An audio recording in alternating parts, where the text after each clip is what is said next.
think we ended up on 7. So we also wanted to talk about some honorable mention mini bosses that are maybe not cooler than like the final boss, but like as cool or very cool in their own right. Right. Yes, I agree. So, let's start with honorable mentions here. Okay. And I would be very tempted to put this as like an official it's cooler, but I don't know. I wasn't quite that brave. But the one maybe my favorite mini boss in the entire series is the Poe Sisters from the Forest Temple. And I know a lot of people really, really, really love Phantom Ganon at the end, and it's a very cool fight, very cinematic, very creepy, good use of your new item and stuff like that. But I really do love the thread of going throughout the Forest Temple and finding all of the Poe Sisters. The actual fights with the first 3, anyways, are, I mean, they kind of are what they are. They're nothing really special. Deku Nut, wait, shoot, blash, repeat. But once you get to the 4th one, I think that's kind of like a cool little fight where like you have the Poe Sisters spinning around you, and like you gotta take them out. Which one's real? Which one's not? I know that for like veterans like us, there's a really, really specific tell about which one is the real one or not. But I think that the whole like presentation. This is why the Forest Temple is my favorite temple ever. The whole presentation is so cinematic and ethereal and creepy yet beautiful.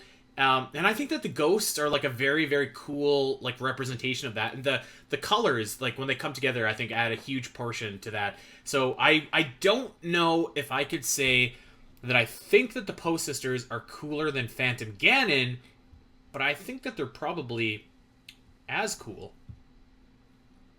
I mean, I wouldn't say they're as cool, but I understand what you're saying, and I understand, like, I get your respect for them, because I feel that too.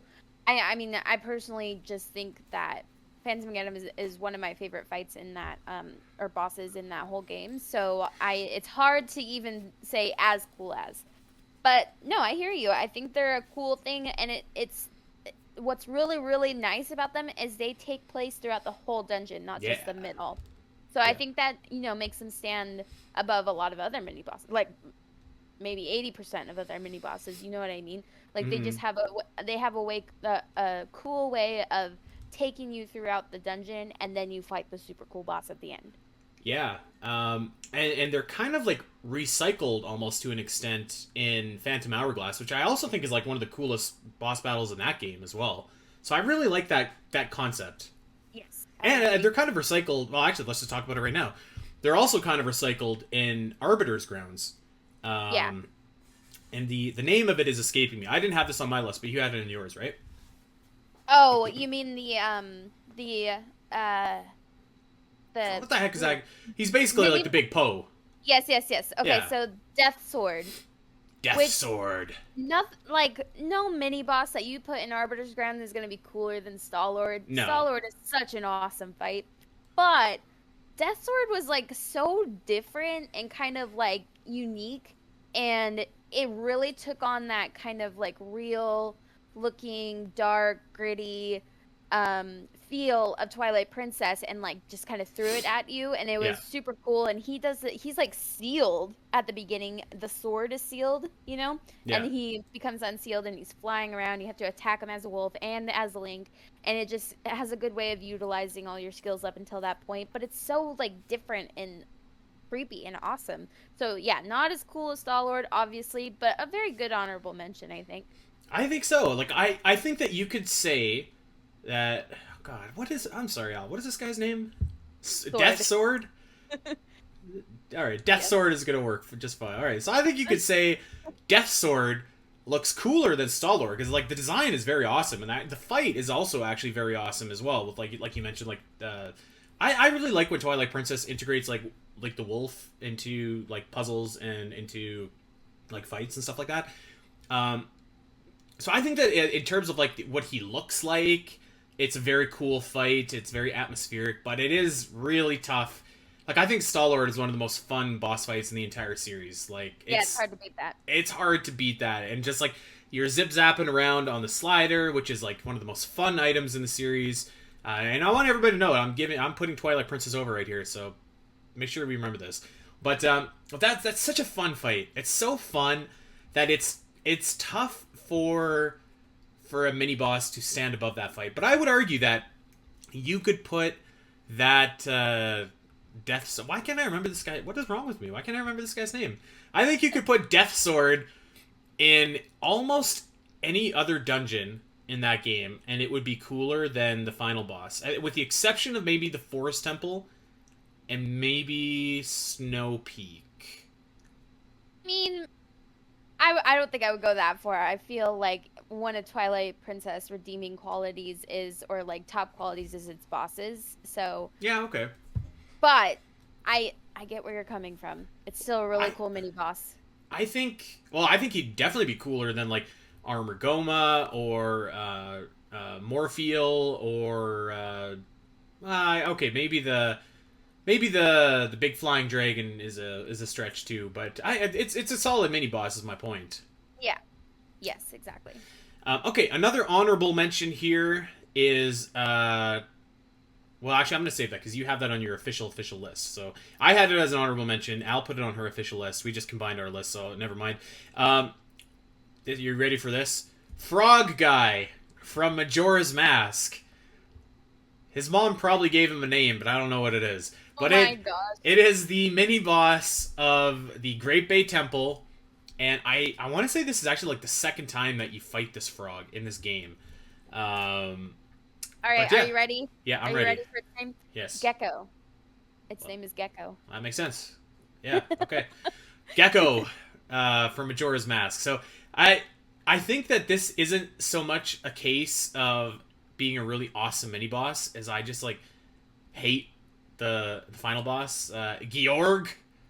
Mm-hmm. Awful. Not a fun boss at all. So by definition, this boss, mini boss, is almost cooler than the final boss. If it was like a cool mini boss, it would definitely be cooler than the final boss. But it's at least as cool. What do you feel about Wart then? The eyeball, the giant eyeball with the bubbles around it. Are we talking like Twilight Princess? No. That's also in Great Bay Temple of Majora's Mask. There's 2 mini bosses in that one. Oh, okay. I might just be confusing the two. I think Ward is actually pretty cool as well. Now that you know what? Now that you mention, yes, I can picture who that is. I think that he's pretty cool. So it's just so dumb. Like he's not really Yeah. a fun boss to fight. That anything is better. A giant eyeball or a frog is Yeah, pretty much. I'm looking at pictures of Wart right now, and I would almost be tempted to confirm that he might be cooler than Gyogre. So okay, whatever his name is. So we got one more honorable mention here, and it's this is cheating a little bit, but whatever.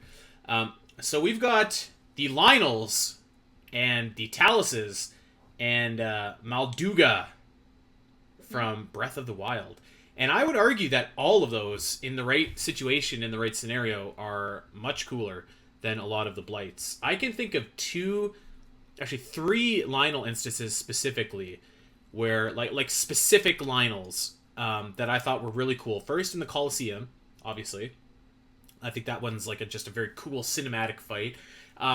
The second one, which is actually part of the story, so I guess this one is like technically like, officially counts as a mini boss, but like when you have to go and get the shock arrows in Zora's domain.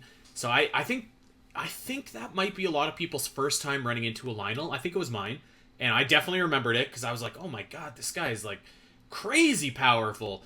But one that really sticks out to me always is like I was in the like most northwest part of the map ever. I was walking through the snow in Hebra. It was like a desolate wasteland, and all of a sudden there is this Lynel just like stomping around over there, and I was like, what is this guy doing here? I can't believe this. And so I ended up fighting it. So it was very, very cool. And of course, I think that pretty much like all the Molduga fights are very cool. Specifically, like when you are about to get into the Divine Beast. That's such a cool sequence. So I I put these on my list, and I know, I mean, I guess technically they could be quote unquote overworld bosses, but the fact that you have to fight so many of them kind of makes them feel like not bosses to me. Um, and the blights are cool, each in their own way. It's just that they get really repetitive, and you know, it's just kind of gets boring, even though they all kind of have their own little gimmick. So when you have something else to fight, when you only have four of those, but you have something else to fight in the overworld, like I personally really like fighting Taluses. I find them really fun. That's why my shirt in the merch store is the Talus Gym. Just to do a little shill there, like Andy. What do you think? What do you think about? What do you think about Malice Taluses? The Malice Talus. The Malice Talus. They were all right. Like to me, like any variation of the Talus was fine. I just liked I them in general. hated them. Yeah. Hated them in Age of Calamity. I thought they were the absolute worst. They were so hard. Like I would rather fight almost anything versus a Malice Talus. Malice Talus. The Lionels are obviously awesome. And so are the Moldugas. And there's only four of those, so they feel more Yeah. rare, and like they're a pretty cool fight. I wouldn't. It's hard to include the Hinoxes and Stalnoxes because there's just so many of them too, and they're all just kind of lame.